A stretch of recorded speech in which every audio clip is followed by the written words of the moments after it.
Canadian budget speech, Finance Minister Enoch Godongwana announced that 44 billion rand has been set aside for special COVID-19 social relief of distress grant for the next 12 months. This means those who've been receiving the 350 grant will continue to enjoy this benefit for another year. The SRD grants were introduced to support those struggling with the effects of the COVID-19 pandemic. Their sustainability, however, have been the subject of many debates and discussions across the country. On Tuesday, the subject came under discussion again at a Think Big series webinar. Professor Michael Sack of the Wits School of Economic and Finance says the extension of this grant will have an impact on the behavior of the unemployed.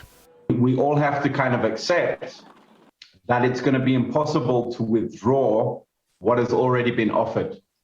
So, and this offer was made in a context of a national emergency in the COVID crisis, where millions of people were thrown into unemployment. And the president or the government extended this 350 Rand grant, and it's been there for 2 years now.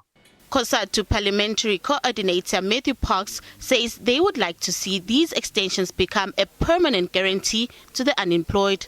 As small as it is, and for people who are employed, it might seem like a pittance. But for the fact we have hundreds of people queuing at a single post office every day, it shows you people do value it.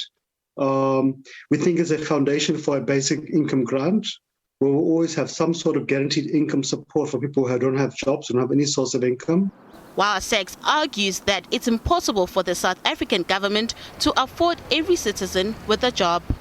The extension of these cash payments actually enables more people to participate in the labor market, because if you think about it, if you're in a township somewhere far away from a city center and you don't have money to get a taxi to go to look for work in town, now that you have this money, perhaps you have this opportunity. Over 20 million people have received the 350 SRD grants since it was first introduced. Nothando Makutulela, SABC News, Johannesburg.